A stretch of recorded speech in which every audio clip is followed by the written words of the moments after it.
crystal ball has shown you the path you are destined to take. A pleasant day to you all. I am Kassandra Montero. Together with my partner Ian Sison, we will be discussing Sir Acuña's Philosophical Analysis, Unit 3, Modules 2 to 7. To start off our discussion, we have my partner Ian Sison discussing Modules 2 to 4. Take it away, partner. Thank you for that, partner. Now, let us discuss the second module, representing compound statements. First, why must we learn how to represent statements?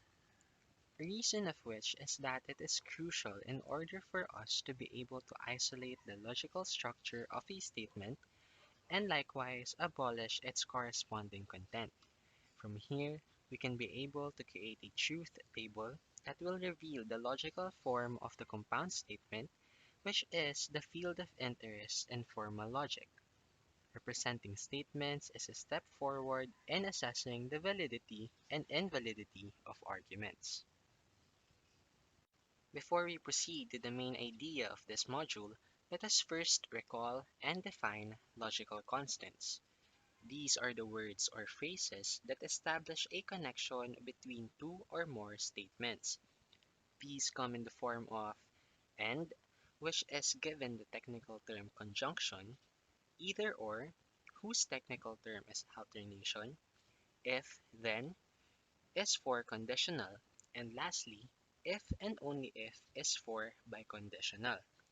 The corresponding conventional symbols that will stipulate these logical constants are in the presentation. Simple statements, as the name suggests, are statements that lack logical constants and is more likely a singular account. In representing a simple statement, we can substitute a single capitalized letter from the English alphabet. For example, the statement, Cassandra is a hardworking student, can be represented by a capitalized letter K. As we do this representation, the very content of the statement is disregarded and it is reduced to a mere symbol or representation. Now, let us proceed to compound statements. Differing from simple statements, this necessitates the use of logical constants as it involves two or more statements. Two are exemplified in the presentation. That is, first, Cassandra is a student, and second, Ian is a student. If we are to treat this as a compound statement, we must employ the use of logical constant.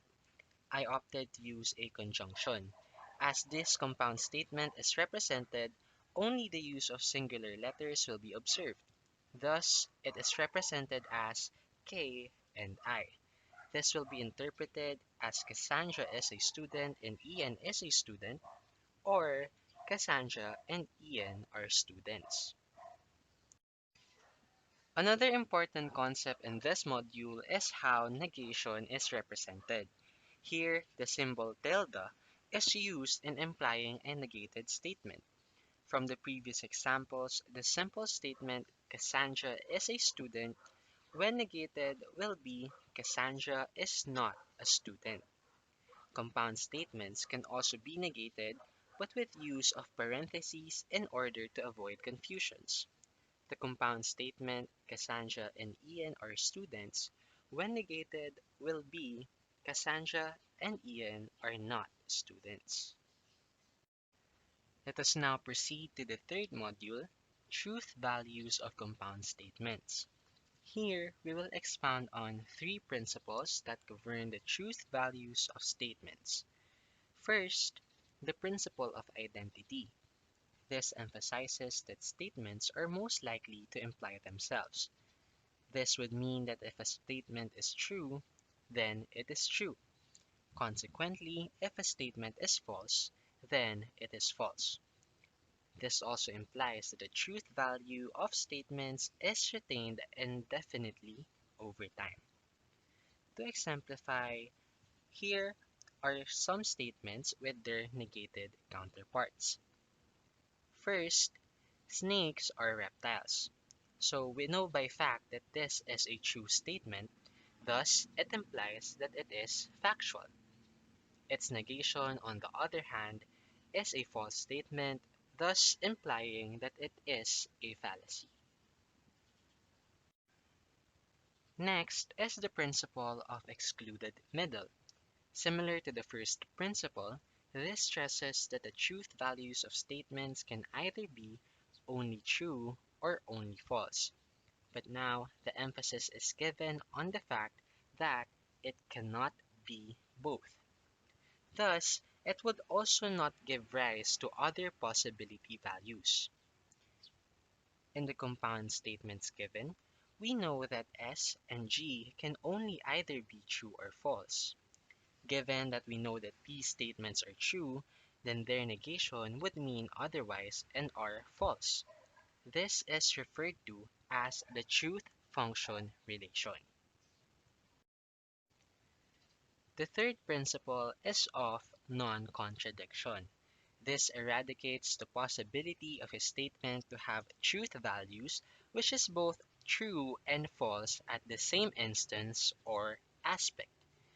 In the given examples, the first statement undoubtedly cancels itself, and this is referred to as self-contradictory.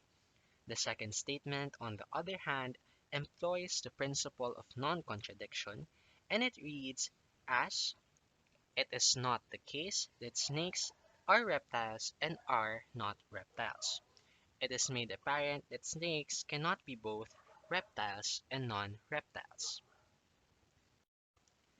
In this module, negation is also highlighted along with double negation. The table presented for negation showcases a truth functional relationship where the negation is the opposite of the actual statement or symbol. Meanwhile, in double negation, a statement is denied twice, which leads to its affirmation. Two negatives makes a positive. Thus, double negation of a statement is just equivalent to itself. Now, let us observe some truth tables. First is the truth table for conjunction. Here, it can be observed that there is only a single instance where a compound statement can be true in conjunction, and that is if both premises are true. If it turns out that a single premise is false, then it would make the whole statement false.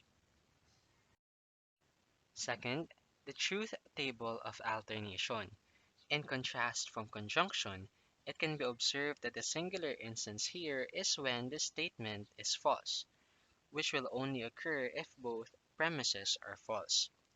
Further, the compound statement remains to be true if there is only a single false premise in the mix.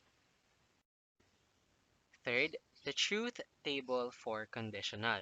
Here, the only instance where the compound statement would be false is if the antecedent P is true while the consequent Q is false. Comparable to the conditional truth table, it is said that deductive arguments and conditional statements have similar logical form. That is why here we are able to identify that a deductive argument would only be invalid if it had a true antecedent and a false consequent. It is because a true premise will not be able to produce a false conclusion.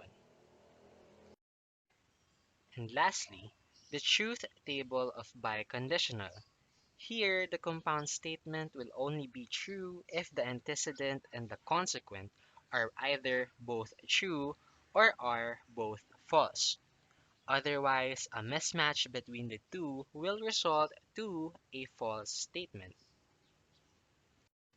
To conclude this module, let us observe the negation of compound statements. Similar to what was tackled in the principle of non-contradiction, the negation of compound statements necessitates the use of parentheses. That is, to imply that the whole statement is to be negated and not just the antecedent. Regardless the logical constant of the compound statements, their negation result to the opposite of their content. Proceeding to the fourth module, much like statements, Arguments can also be represented with the same purpose, that is, for its logical structure to be revealed and likewise to isolate it from its content. Representing arguments is crucial in order for us to determine the validity of its argument form. The first step we ought to consider is the provision of simple and compound statements. Similar to deduction, we must present first a compound statement, second, a premise, and third, a conclusion. Let us review this example. First premise: if I studied for the test, then I will have a passing grade. Second premise: I studied for the test. And in conclusion, therefore, I will have a passing grade.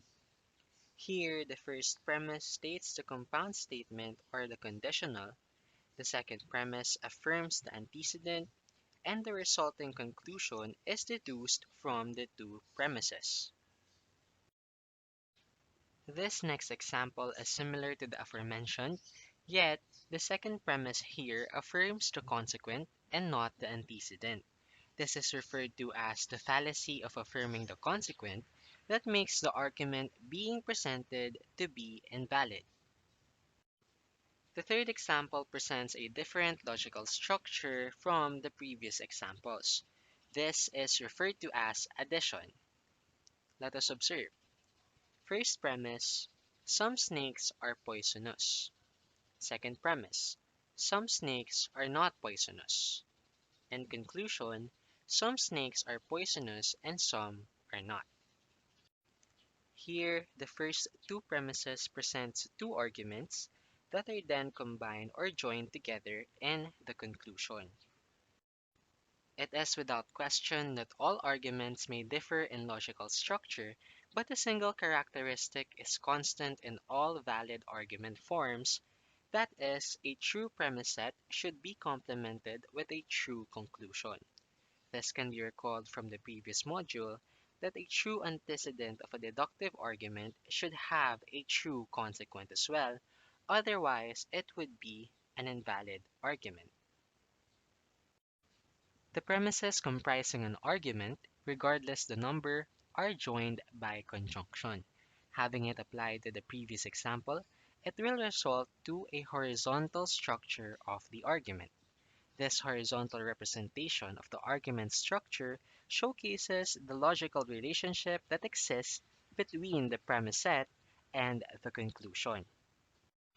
It can be observed here that the three dots that indicates the conclusion had been transformed into a conditional symbol. This implies that the main connective of the argument is conditional. As it is joined by the conditional connective, it also implies that the argument adheres to the logical structure of a conditional statement, whereas the premise set is equivalent to the antecedent and the conclusion to the consequent. We must put to mind that there are no degrees to the validity of an argument, and rather, it can only be either valid or invalid. In Module 5, we will be discussing a set of basic deductive argument forms. Also in this module, we will be differentiating valid argument structures from those that are invalid by mere inspection. Now, let's begin. Say that we have two statements that we know are true. These statements can be unrelated to each other, just make sure that both statements are true. For example, amphibians are animals and birds have feathers. We can represent these statements as A and B, respectively. We can conjoin the two statements because conjoining two true statements preserves the truth value of the statements. This valid argument is called as a conjunction. Shown below is how it is structured. First premise is A, second premise is B, and the conclusion is therefore A and B. If conjoining two true statements preserves the truth value, we can say the same when we separate them. This valid argument structure is called simplification and is represented as follows. First, the first premise is A and B. The second premise is therefore A, or it can also be represented as first premise is A and B, second premise is therefore B. Proceeding, suppose that there are two true statements. Our example being whales are mammals and snakes are reptiles. We can create an alternation from these two statements. The structure is shown below. First premise is W, second premise is S. Conclusion is therefore W or S. Take note that if you know that the two statements are true, then you are entitled to form an alternation just like how you are entitled to form a conjunction. If you can remember what I said earlier, in a conjunction, when we separate the conjuncts, it would still be valid. But in an alternation, you can't do this to the alternants because an alternation can be true even if only one of the alternants is true. We call this invalid argument as subtracting an alternative and is shown below. First premise is R or L. Conclusion is therefore R, or first premise is R or L. Conclusion is therefore L.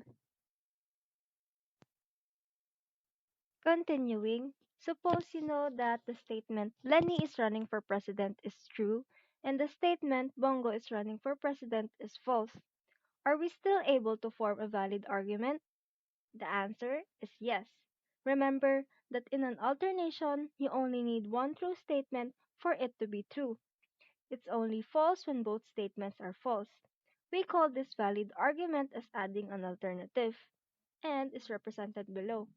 First premise is L, second premise is B, conclusion is therefore L or not B.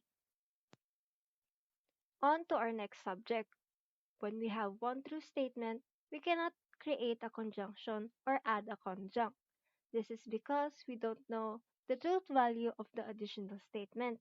We call this invalid argument as adding a conjunct and is represented below. First premise is R, second premise is therefore R and L. When you have a true alternation, you can deny one of the alternants and affirm the other. This valid argument is called disjunctive syllogism. It is represented below. First premise is R or L, second premise is not R, conclusion is therefore L, or it can be shown as first premise is R or L, second premise is not L, conclusion is therefore R. Take note that disjunctive syllogism and denying an alternative is often mistaken as one another. To differentiate them better, you can take a look at how both arguments are structured. You'll see the difference there. Or we can say that in a disjunctive syllogism, the alternation is true because only one of the alternants is true while the other is false. And in denying an alternative, the alternation is true because both alternants are true. Lastly, for Module 5, when you have a true alternation, you cannot affirm one of the alternants and deny the other. This is an invalid argument called denying an alternative. It is invalid because even if you knew that the statement R is true, you can't say that the statement L is false because there is a possibility that it is true. Now, this statement or argument can be represented below. First premise is R or L, second premise is R, conclusion is therefore not L, or it can be shown as R or L, second premise is L, conclusion is therefore not R. In Module 6, we will be learning how to differentiate more complicated arguments dealing with conditionals. First up, we have modus ponens. This is a conditional statement that affirms the antecedent.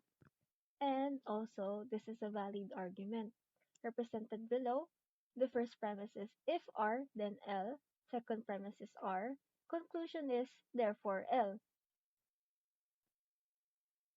Next, we have affirming the consequent. This is the reverse of modus ponens. When we affirm the consequent, we commit a fallacy, or in other words, this is an invalid argument. It is represented below. First premise is if R, then L. Second premise is L. Conclusion is therefore R. Continuing, we have the counterpart of modus ponens, called modus tollens. It is a conditional statement that denies the consequent and also a valid argument. It is represented below. If R, then L. Second premise is not L. Conclusion is therefore not R. We also have the reverse of modus tollens, called denying the antecedent. When we deny the antecedent, we commit a fallacy, or in other words, it is also an invalid argument. Represented below, first premise is if R, then L. Second premise is not R. Conclusion is therefore not L. Always remember, when you affirm the consequent and deny the antecedent, the result is always an invalid argument. Another invalid argument to look out for when we have conditionals is detaching the consequent. We cannot infer the consequent because the consequent and the antecedent of a conjunction can both be false, yet the conjunction can still be true. This is represented as first premise is if R, then L. Conclusion is therefore L. In hypothetical syllogism, the consequent of the first premise is the antecedent of the second premise. Then you have a valid syllogism. This is a more complicated valid argument, represented below. First premise is if R, then L. Second premise is if L, then C. Conclusion is therefore if R, then C. The fallacy of misplaced middle. It is when the common element is the consequent of both premises. We commit a fallacy, or in other words, it is an invalid argument. Represented below, first premise is if R, then L. Second premise is if C, then L. Conclusion is therefore if R, then C. Another example of a complicated valid argument form is called a constructive dilemma. Its structure is depicted below. First premises R or L. Second premises if R, then B. Third premises if L, then C. Conclusion is therefore D or C. We can easily conclude that this is a valid argument because it affirms the antecedent R and L in both conditionals. Therefore, we can infer that the consequent D or C in the conclusion. Or to put it simply, constructive dilemma is a combination of two modus ponens. To continue, destructive dilemma is another valid argument form. Its structure is depicted in front of you. First premise is not D or not C. Second premise is if R, then D. Third premise is if L, then C. Conclusion is therefore not R or not L. Again, we can easily conclude that this is a valid argument because it denies the consequent not D and not C in both conditionals, and therefore we can infer that the denial of the antecedent in the conclusion. To put it simply, destructive dilemma is a combination of two modus tollens. To continue, there are two fallacious forms of dilemma that might appear valid, but upon closer inspection are not. They are called pseudo-dilemma. Let's first tackle pseudo-dilemma 1. This is often confused with destructive dilemma. Pseudo-dilemma 1 denies the antecedent. Its structure is shown in front of you. First premise is if R, then D. Second premise is if L, then C. Third premise is not R or not L. Conclusion is therefore not D or not C. You'll see that the fallacy denies the antecedent of premise 1 and 2, so it cannot conclude the denial of both consequence. If the argument denied the consequence, it could conclude by denying the antecedents. The other fallacy is pseudo dilemma 2. It is often confused with constructive dilemma. Pseudo dilemma 2 affirms the consequent. Its structure is shown in front of you. First premises D or C. Second premises if R, then D. Third premises if L, then C. And conclusion is therefore R or L. You'll see that it affirms the consequent, so it cannot affirm the antecedent. If the argument affirmed the antecedent, it could have been concluded by affirming the consequent. In this module, Module 7, we will learn the sophisticated technique of determining the validity or invalidity of any argument form. This technique is known as the truth table method. To demonstrate how this method of identifying a valid statement is used, let's take the logical structure of the argument modus ponens and apply the truth table method. First, we have the structure of modus ponens, which is first premises if R, then L, second premises R, conclusion is therefore L. So, the first step that we have to do is to represent the argument in a horizontal form shown below. Step 2 is to construct the table of substitution instance. To do this, you have to count the number of simple statements in the argument, or just do this equation. 2 raised to n is equal to m. N being the number of simple statements you have, m the rows you need to create. After doing this, you'll get the table below. So below R is its truth value, so T, T, F, F. And below L is its truth value, T, F, T, F. Take note that this table is default or you can change it. That's how it's structured talaga. The third step and the last step is to assign the truth values to the argument. Before we do this, I want you to take note that a conditional statement is false if the consequent is false and the antecedent is true. Also note that if your connective is and or the dot, the statement will only be true if both are true.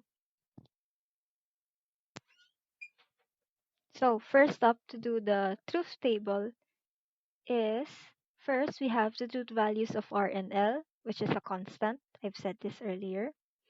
Now we have to find the truth value of if R then L. So as I've said earlier, the the conditional will be false if the consequent is false and the antecedent is true. So for the first line, our antecedent is true and our consequent is true. So the conditional is true. Second row, our antecedent is true and our consequent is false. So the conditional will be false. Next, our antecedent is false and our consequent is true. So the conditional will be true. Lastly, for the fourth row, both are false. So it will be true. Next is we have our premise set. If R, then L and R. So what we'll do is we'll take the truth value of if R, then L and combine it with the truth value of R to get the truth value of our premise set. So for the first row, our truth value for if R, then L is T and the truth value of R is T. So we can conclude that this is true. So next, for the second row, our truth value for the conditional is f, and the truth value of r is t. This would be false because as I've said earlier, if our connective is and or the dot, it can only be true if both the statements are true. Next, the third row, our truth value of the conditional is t, and the truth value of r is f, so this would be false. Lastly, for the fourth row, the truth value of the conditional is t, and the truth value of r is f, so this would be f.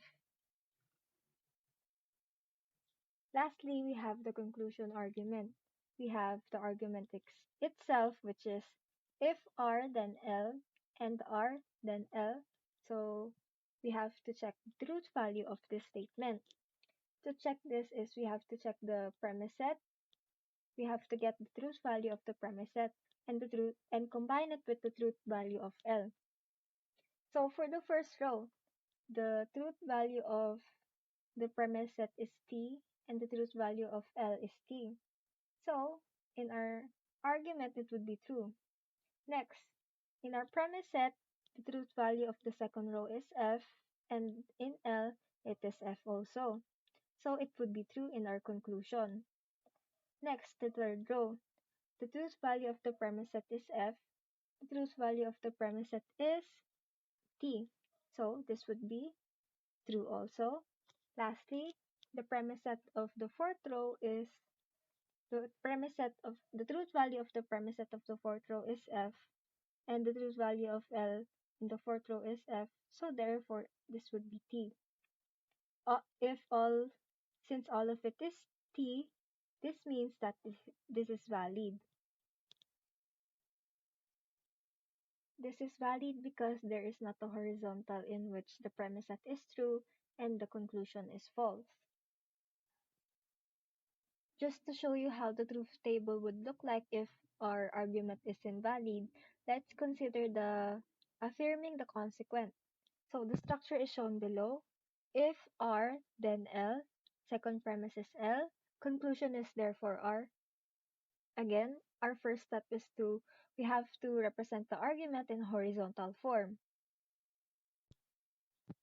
Second step is to construct the table of substitution instance.